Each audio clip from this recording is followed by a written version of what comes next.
할렐루야. 우리 하나님께 영광을, 호사나 찬양대 감사와 격려의 박수를 돌리겠습니다. 이 은혜로운 찬송의 고백처럼 2026년도 한 해 동안 하나님을 온전히 찬양하는 주의 친백성들 다 되실 줄로 믿습니다. 가슴에 손을 얹고 저를 따라서 고백하겠습니다. 저는 별과 같이 빛나는 예수님의 몸된 여호수 성광교회입니다. 할렐루야. 입술의 고백이 믿음의 고백인 줄로 믿습니다. 좌우를 둘러보시면서 인사하실 때 얼굴이 환하게 빛나십니다.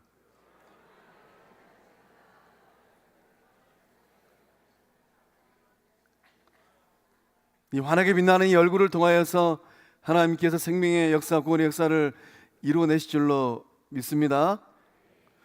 오늘 읽은 시편 40편의 말씀은 다윗이 지은 시입니다. 다윗은 정말로 음악성이 탁월했던 사람, 또 시를 정말로 잘 지었던 사람입니다. 시편 150편의 시 가운데 절반 이상이 다윗이 지은 시입니다. 근데 본문의 말씀이 3절의 말씀 보니까 다윗이 새 노래로 하나님을 찬송한답니다. 또 노래를 새로 짓는다라는 고백일까요? 물론 그런 고백일 수도 있겠습니다만은 이 3절의 말씀은 다윗이 심령을 새롭게 하여서, 마음을 새롭게 하여서 하나님을 찬송하겠다라는 거예요. 오늘 예배자리에 나오신 성도님들은 어떤 마음으로 찬송을 들으셨을까요? 심령을 새롭게 하고 마음을 새롭게 하여서 하나님을 찬송하는 주의 백성들 다 되신 줄로 믿습니다. 이렇게 이 새 노래를 주께 올려드린다라는 고백을 하고 있는 이유는 무엇입니까? 하나님께서 절박한 상황 가운데 있는 다윗의 삶을 붙들어 주셨기 때문입니다. 하나님께서 이 절박한 상황 가운데 놓여 있는 다윗의 삶을 구원하셨기 때문이에요. 그래서 다윗은 결연한 의지를 가지고 고백하는 것입니다. 내 삶에 어떠한 일들이 일어난다 하더라도 저는 새 노래로, 새 심령으로 하나님을 찬송하겠습니다. 그 본문의 말씀에 이제 다윗이 찬 이 처절한 삶의 자리가 이렇게 표현되어 있지 않습니까? 기가 막힐 웅덩이와 수렁이랍니다. 기가 막힐 웅덩이와 수렁. 기가 막힐 웅덩이란 이 소란스러운 파멸의 구덩이를 뜻합니다. 전쟁의 소음. 다윗이 전쟁을 얼마나 많이 했습니까? 또 다윗을 비난하는 소리, 또 죽음의 공포가 가득한 삶의 자리, 기가 막힐 웅덩이라는 거예요. 또 수렁은 어떤 의미일까요? 한번 빠지면 빠져나오기가 힘든 그런 늪입니다. 발버둥을 치면 칠수록 더 깊이 들어가는 진흙탕이라는 거예요. 애를 쓰면 쓸수록 절망이 더 깊어집니다. 힘을 다해서 어떤 행동을 하고 액션을 하면은 그 삶의 자리가 더 가벼워져야 되는데, 절망이 더 멀어져야 되는데 절망이 더 깊어지는 거예요. 그런 절망적인 상황 가운데 놓이게 되면 하나님의 부재를 느끼게 됩니다. 하나님은 대체 어디에 계시는 걸까? 하나님은 내 삶 가운데 관여하지 않으실까? 하나님은 내 기도에 별로 관심이 없으신가 봐. 과연 다윗의 인생 가운데 어떠한 사건들이 기가 막힐 웅덩이가 되고 빠져나오기 힘든 수렁이 되었겠습니까? 다윗은 사울 왕에게 쫓겨서 10년 동안 광야 생활을 해야만 했습니다. 광야에서 고립된 웅덩이와 수렁의 삶을 살아내야만 했습니다. 사회와 단절됐어요. 또 아들 압살롬과 아히도벨이 반역을 했습니다. 주변 사람들에게 배신당한 배신의 수렁에 빠져서 허우적거렸습니다. 또 바세바 사건을 통하여서 충직한 장군 우리아까지 죽여버렸어요. 죄책감이라는 영적 고뇌의 웅덩이와 수렁에 빠져야만 했습니다.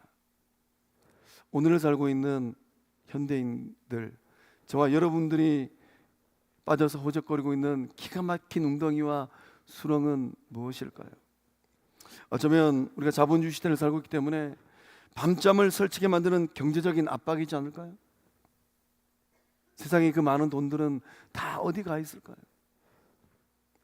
아무리 애를 써도 호전되지 않는 인간관계, 세월이 가면 갈수록 더 사랑스러워지고 더 가까워지고 더 유하는 관계가 되어야 되는데 그 인간관계가 헝클어집니다.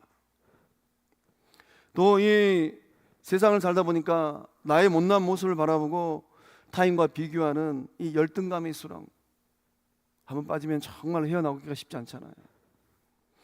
또 아무리 발버둥 쳐도 호전되지 않는 우울감의 수렁. 오늘 많은 사람들이 이 우울감의 문제로 인하여서 하지 말아야 될 극단적인 생각도 하고 선택도 하지 않습니까? 어쩌면 우리 시대의 아픔이고 고통인 것 같습니다. 이런 다윗이 경험하였고 우리가 경험하고 있는 기가 막힐 웅덩이, 빠져나오기 힘든 이 수렁의 특징이 무엇입니까? 자력 탈출이 불가능하다라는 거예요. 한번 빠지면 내 힘으로 절대로 헤어나올 수가 없어요. 누군가 위에서 밧줄을 내려주기 전까지는 절대로 헤어나올 수가 없습니다. 전적인 하나님의 도움, 전적인 하나님의 은혜가 임하기 전까지는 어떻게 해볼 수가 없어요. 또 혼란스러운 상태입니다. 그런 웅덩이에 빠지고 수렁에 빠지면 끊임없는 비난과 비웃음이 난무해요. 내면의 불안이 소용돌이치고 또 심적으로, 정신적으로, 육체적으로 평안치 못합니다. 또 무력감이 엄습해 옵니다. 몸부림을 치면 칠수록 더 깊이 빠져들어가는 자아의 무력감, 나의 무능함을 보게 되는 것이죠. 이런 삶의 자리를 지나온 다윗이 새 노래로 하나님을 찬양한답니다. 어떻게 이러한 일들이 가능하겠습니까?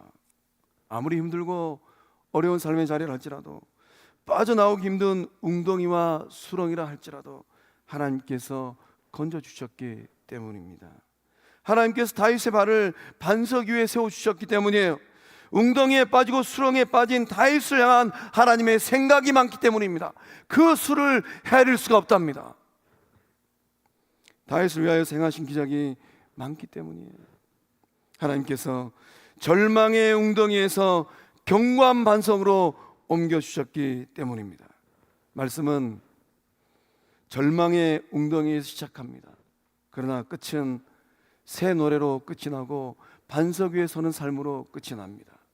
오늘 이 자리에 나오신 성도님들의 삶 또한 2026년도가 그러하고 그 인생 전체가 그러한 삶이 될 수 있기를 주의 이름으로 축복합니다. 과연 그렇다면 하나님은 오늘 어떠한 일을 행하실까요? 여러분의 삶이 기가 막힌 웅덩이에 빠지고 수렁에 빠졌다 할지라도 여러분을 도우시고 여러분을 끌어올릴 많은 생각을 전능하신 하나님께서 하고 계신 줄로 믿습니다. 하나님께서 하나님의 방법으로 여러분의 생각을 넘어선 그 기적을 이루어 줄 줄로 믿습니다. 인생의 아름다움은 무엇일까요? 내가 힘들고 아프고 괴로울 때 누군가가 나를 생각하는 것 아닐까요? 누군가가 나를 돕기 위해서 골똘히 생각하는 것, 누군가가 나를 도와줄 방도를 찾기 위해서 애를 쓰는 것, 이것이 인생의 아름다움이지 않을까요? 하나님께서 그러하신답니다. 하나님께서 여러분을 위하여서 그렇게 하신대요. 하나님께서 생각하시고 전능하신 하나님께서 수를 세신답니다. 나의 발을 반석 위에 세워주시는 하나님, 나를 위해 기적을 베푸시는 하나님, 나를 위한 많은 생각을 하시는 하나님, 나를 구원하시는 그 하나님을 만나셨고 만나실 줄로 믿습니다. 그 하나님을 만나면 부르지 말라 그래도 마음을 새롭게 하고 심령을 새롭게 해서 하나님을 찬송하게 되는 거예요. 얼마나 감사한지, 얼마나 영광스러운지, 내 삶을 이토록 전능하신 하나님께서 생각하고 계시는구나. 성령 하나님께서 역사하여 주셔서 그 하나님을 만나고 그 예수님을 만나고 그 성령님과 동행하는 은혜의 삶이 될 수 있기를 주의 이름으로 축복합니다. 수렁에서 끌어올려 주시고 반석에 세우신 하나님, 그 하나님 만나기 위해서는 어떻게 해야 될까요? 기다림으로 인내해야만 합니다. 우리 1절의 말씀을 함께 읽어보도록 하겠습니다. 시작. 내가 여호와를 기다리고 기다렸더니 귀를 기울이사 나의 부르짖음을 들으셨도다. 아멘.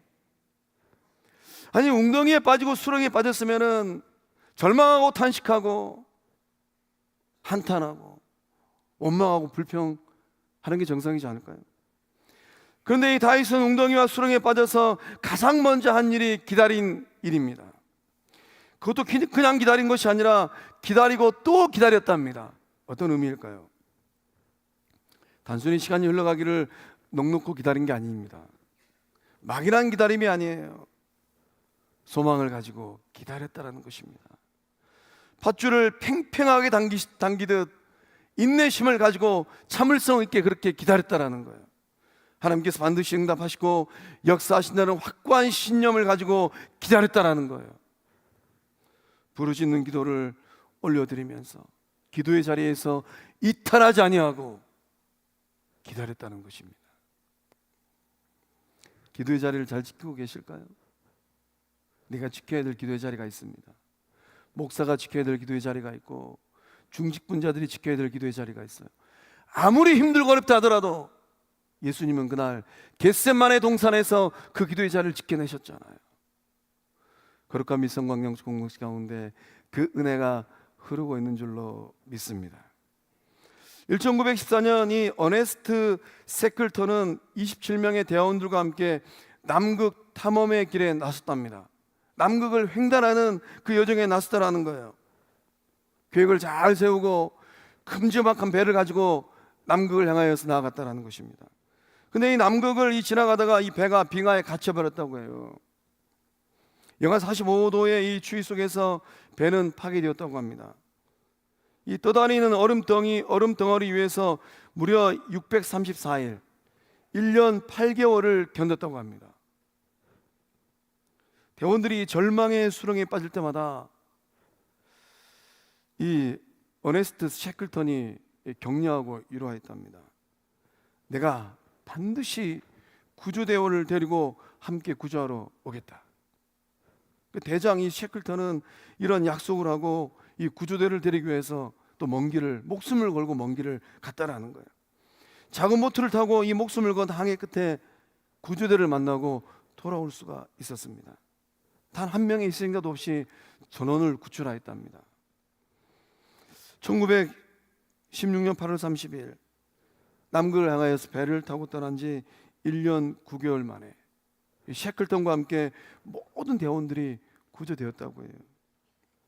이 대원들을 구조하는 데 성공한 이 선장이 셰클턴은 그 아내에게 이런 편지를 보냈는데 그 편지의 글귀 가운데 그 마음을 우리가 좀 읽게 됩니다. 뭐라고 썼는가? 드디어 해냈어. 한 사람도 잃지 않고 우리는 지옥을 헤쳐나왔어. 한 사람도 잃지 않고 우리는 지옥을 헤쳐나왔어. 코로나 3년을 지나가면서 앞에는 최 목사는 어떤 기도를 했겠습니까? 하나님, 생명의 주인 되신 하나님께서 불러가시면 제가 어떻게 막아설 수 있겠습니까? 그러나 코로나로는 한 영혼도 잃어버릴 수가 없습니다.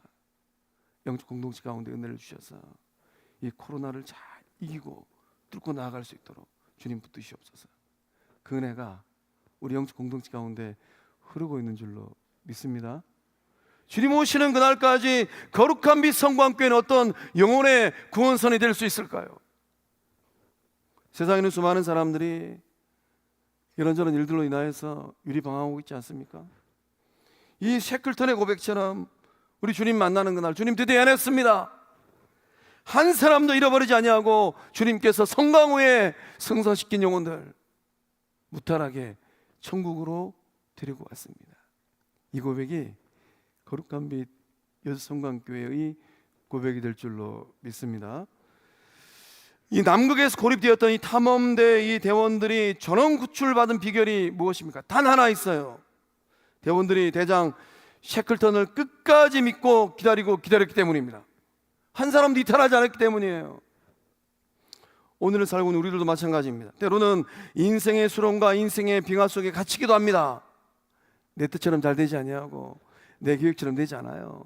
인생의 배가 난파되기도 하고 풍랑을 만나기도 하고 예측하지 못하였던 일들을 만나기도 하잖아요. 그러나 하나님을 끝까지 기다리는 그 영혼들을 향하여서 온 우주 만물을 창조하시고 우리의 생명의 주인 되신 하나님께서 구출하여 주시는 그 은혜가 임할 줄로 믿습니다. 사랑하는 성광의 성도 여러분, 기가 막힌 웅덩이와 수렁에서 빠져서 허우적거리고 계실까요? 어쩌면 예측하지 못하는 그런 웅덩이와 수렁이 우리를 기다리고 있을 수도 있습니다. 그러나 건져주시는 전능하신 하나님을 굳게 믿음으로 말미암아 기다리고 또 기다릴 때에 건져주시고 구출하여 주시는 그 은혜를 받고 누리실 줄로 믿습니다.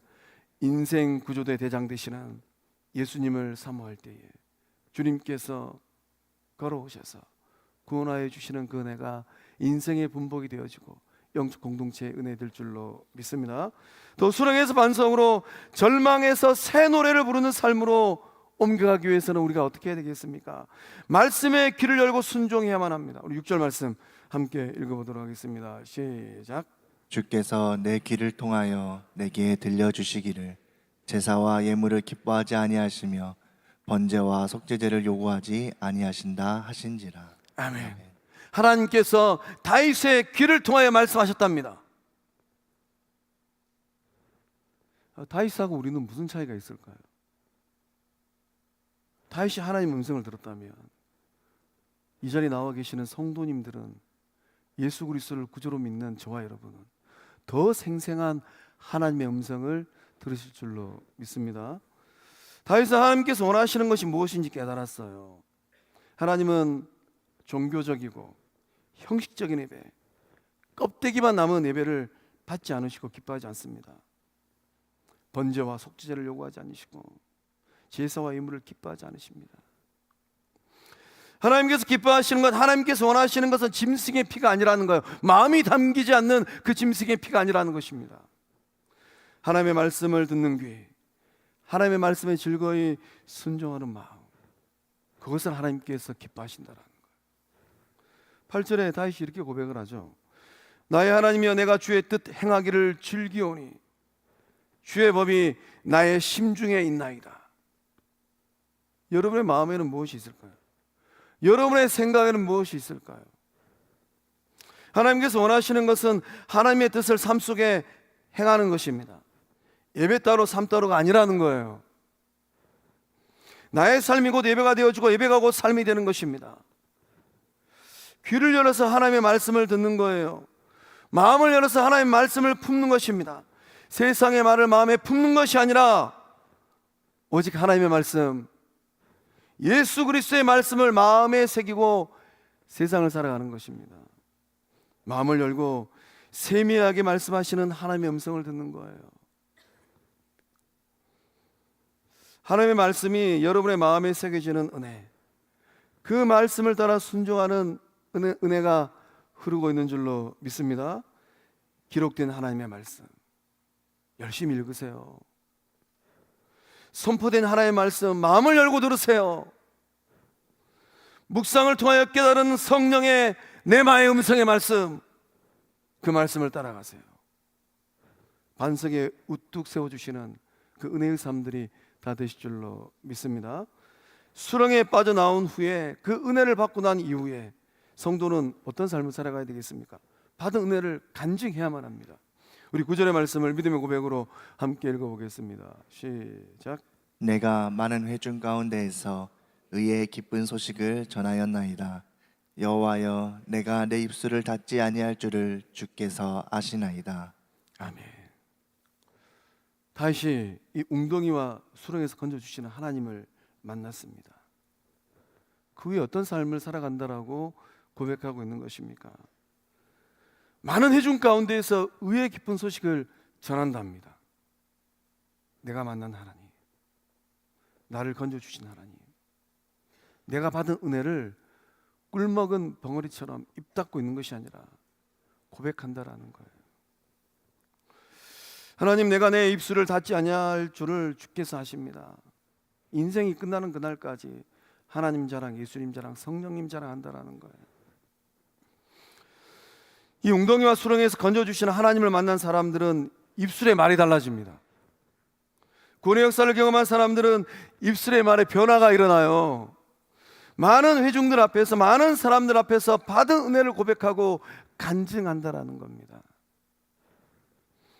하나님께서 행하신 공의와 정의를 고백합니다. 하나님께서 행하신 구원의 기쁜 소식을 널리 널리 전파하는 거예요. 내가 만난 하나님을 진솔하게 고백하고 간증하고 나누는 겁니다.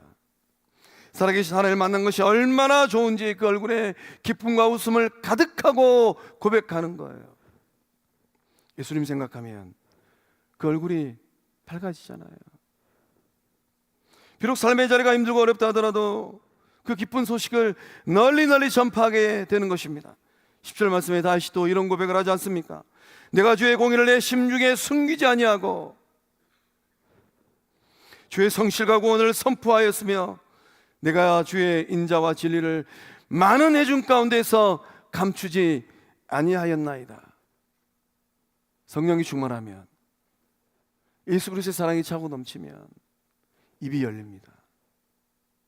입이 열려서 목장 모임 할 때도, 또 차를 한 잔 마실 때도 세상에 이런저런 온갖 잡다한 얘기를 하는 것이 아니라 내가 만난 예수 그리스도, 나의 삶 가운데 동행하시는 하나님, 오늘도 운행하시는 성령님에 대해서 고백하고 이야기하고 그 받은 은혜를 나누게 되는 거예요.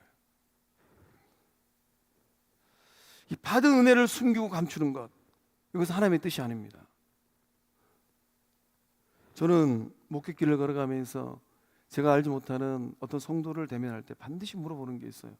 어떻게 예수님 만나셨습니까? 이 질문하면 그 당신이 만난 예수 그리스도, 그 은혜를 마음을 다해서 고백을 하시더라고요. 듣는 것만으로도 얼마나 감사한지 몰라요. 받은 은혜를 선포하는 삶, 간증하는 삶, 고백하는 삶, 그것이 바로 하나님의 뜻인 줄로 믿습니다. 지금까지 받은 은혜가 있으실까요? 예수님을 믿을 수밖에 없는 그 구원의 간증이 있을까요? 기가 막힌 웅덩이에서 빠지고 수렁에 빠졌던 나의 인생길 가운데 나를 건져주시는 하나님을 만나고 예수님을 만난 그 경험이 있으실까요? 그런 은혜가 있다면 입술을 열고 마음을 열어서 사람들 앞에서, 회중들 앞에서, 목장 식구들 앞에서 고백하고 간증할 때에 주님께서 영광 받으시고 놀라운 생명군의 역사함들이 일어날 줄로 믿습니다. 은혜는 나 혼자 간직할 때보다 함께 나눌 때 더 빛나고 견고해집니다. 목장 식구들에게 받은 은혜를 나누세요. 내가 이렇게 기도했더니 하나님께서 응답하셨습니다. 내 인생이 기가 막힐 웅덩이와 수렁에 빠졌는데 이러지도 못하고 저러지도 못하고 사방팔방이 막혀있는 그 삶의 자리 가운데 하나님께서 개입하셔서 제 삶의 숨통을 열어주셨습니다. 그 은혜가 있다면 나누세요. 제가 정말로 힘들고 어려울 때 하나님께서 도와주셨습니다. 예수님을 만난 후로 제 삶이 이렇게 변했습니다. 여러분의 진솔한 고백이 누군가에게는 힘이 되고 위로가 될 줄로 믿습니다. 웅덩이와 수렁에 빠진 사람에게 전할 수 있는 희망의 밧줄이 있어요. 이 웅덩이와 수렁에 빠지면 내 힘으로는 절대 못 나옵니다. 누군가는 밧줄을 내려줘야만 해요. 어떤 것이 희망의 밧줄이 되겠습니까? 여러분이 만난 하나님을 간증하는 거예요. 여러분이 받은 은혜를 나누는 것입니다. 올해부터 우리가 이제 또 묵상, 복 있는 사람은 묵상하는 사람이로다. 100여 명이 넘는 성도님들이 묵상하시더라고요. 그 묵상집을 떠들어 보면 인생이 이렇게 고달팠구나. 근데 예수님 만나서 이렇게 회복이 되는구나. 그러한 성도들의 간증이 매일마다 기록되어 있잖아요. 그래서 우리가 진정성 있는 간증을 할 때, 그런 고백을 할 때, 은혜를 나눌 때에 고통 가운데 있는 그 영혼들이 희망의 밧줄을 붙잡을 줄로 믿습니다. 여러분이 이겨낸 인생의 우울증이 있다면, 여러분이 이겨낸 경제적인 고난이 있다면, 여러분이 정말로 힘들어했던 관계적인 어려움이 있다면 그러한 고난과 어려움 가운데 개입하여 주셔서 여러분의 인생의 문제를 해결하여 주시는 전능하신 하나님, 그 하나님을 선포하고 간증할 때에 더 놀라운 생명구원의 역사함이 일어날 줄로 믿습니다. 하나님께서 내 삶 가운데 어떻게 역사하셨는지 나누세요. 입을 다물지 마시고 듣는 이의 마음에 희망의 밧줄, 생명의 밧줄이 내려질 줄로 믿습니다. 1873년 이 법률가였던 호레이쇼 스패포드는 절망의 구덩이에 빠집니다. 선박 사고가 일어났는데 그 선박 사고를 통하여서 그 배에 아내와 4명의 딸이 승선해 있었답니다. 그 선박 사고를 통하여서 4명의 딸을 모두 잃어버렸습니다. 아내만 살아남았어요. 아내가 전부를 쳐가지고 여보, 저만 살아남았습니다. 비통한 마음으로 4자녀를 잃어버렸잖아요. 그 사고 지점을 지나갔는데 기가 막힐 웅덩이와 그 수렁에서 슬픔 가운데 울부짖었답니다. 그런데 그 절망의 수렁 한복판에서 하나님이 주시는 기적 같은 평안을 경험했답니다. 이 아버지 호레이쇼 스패포드는 그 자리에서 펜을 들어가지고 시를 쓰기 시작했대요. 어떤 시를 썼겠습니까? 내 평생에 가는 길 순탄하여 늘 잔잔한 강 같든지 큰 풍파로 무섭고 어렵든지 내 영혼은 평안하다. 어떻게 4명의 자녀를 4명의 딸을 잃어버린 그 사고 지점에서 이런 고백을 할 수 있을까요? 역설이지 않습니까? 세상은 절대로 고백할 수 없는 고백이잖아요. 내 평생에 가는 길 순탄하여 늘 잔잔한 강 같든지 큰 풍파로 무섭고 어렵든지 내 영혼은 평안하다. 이 진솔한 간증과 나눔이 오늘도 전 세계에서 울려 퍼지고 있어요. 웅덩이와 수렁에 빠진 많은 사람들에게 위로가 되고 소망이 되고 희망이 되었습니다. 스패포드의 고백은 지난 150년의 세월 동안 수천만 명의 영혼에 은혜의 밧줄이 되었고 희망의 밧줄이 되었고 위로의 밧줄이 되었습니다. 사랑하는 성광의 성도 여러분, 인생길 걸어가고 믿음의 길을 걸어가면서 그 수렁에서 건져주신 하나님을 만난 은혜가 있으실까요? 간절한 기도에 응답하신 하나님 만난 경험이 있으실까요? 평생 흘릴 눈물을 다 흘렸을 때에 길을 열어주신 하나님 만나신 적 있을까요? 말씀에 순종할 때 그 받은 기적의 역사를 경험해 보신 적 있으실까요? 눈물과 고통이 가득한 삶의 한복판에서 받고 누리신 하나님의 위로가 있을까요? 그러한 은혜가 있다면 간증하시고 나눌 때에 여러분의 그 간증과 진솔한 고백을 통하여서 영혼들이 살아나는 역사함들이 일어날 줄로 믿습니다. 우리 주변에 낙심한 사람들은 누구일까요? 웅덩이에 빠져 있고 수렁에 빠져서 허우적거리고 있는 영혼들은 누구일까요?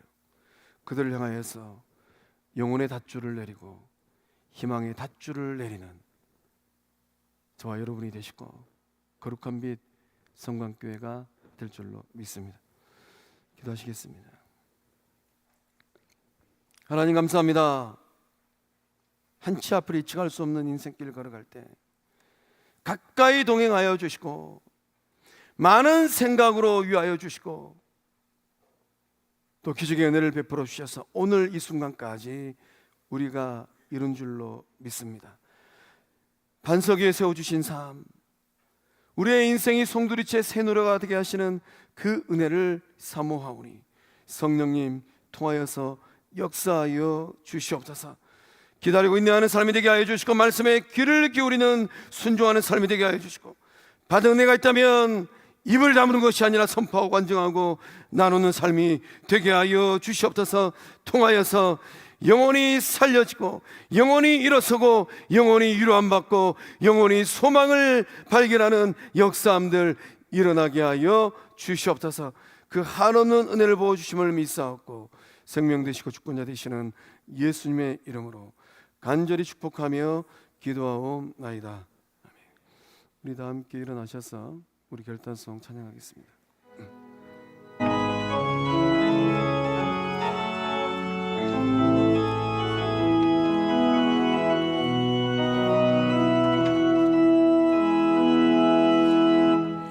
세상을 살아가는 동안에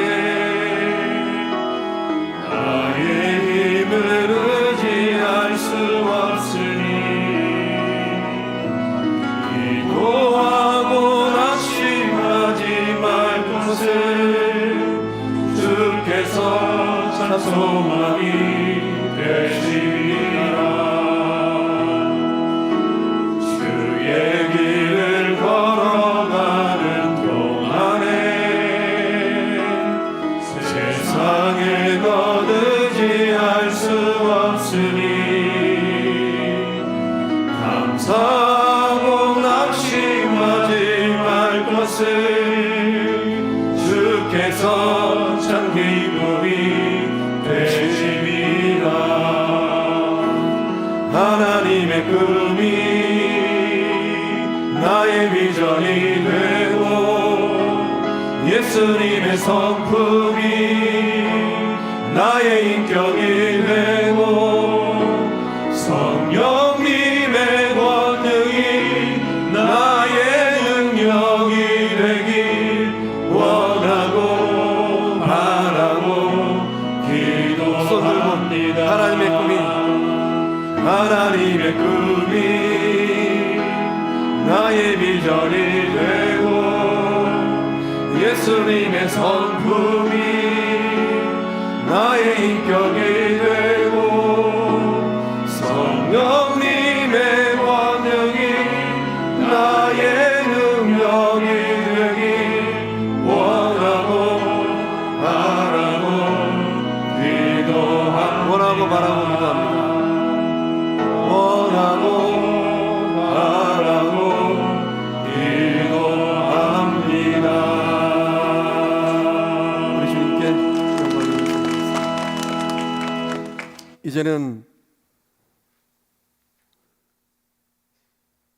기가 막힌 웅덩이와 수렁에 빠져 있는 우리네 인생을 구원하기 위하여서 구원선을 타시고 하늘 보좌를 버리시고 이 땅에 오신 우리 주 예수 그리스도의 은혜와 세상 그 무엇보다 그 누구보다 우리 영적 공동체 주의 친백성들을 자녀 삼으시고 사랑하신 성부 하나님의 그 한없는 사랑과 많은 생각을 하시고 놀라운 기적을 이루어 가시는 성령 하나님의 유료교통하심의 그 큰 역사하심이 수렁에서 반석으로 새 찬송에 찬양을 올려드리는 삶이 되리라 결단하는 주의 친백성들의 삶과 가정과 일터 위에 객지에 나가 있는 자녀들의 삶의 현장 위에 군복무 중인 자녀들, 해외 유학 중인 자녀들, 병상에 있는 환우들, 또 출타 중인 우리 교우들, 또 75주를 맞이해서 영적 공동체를 통하여서 또 지역에 있는 또 연약한 공동체를 또 섬기며 나아가기를 간절히 사모하는 거룩한 빛 여수성광교회 위에 이제로부터 영원토록 함께 하시기를 축원하옵나이다. 아멘.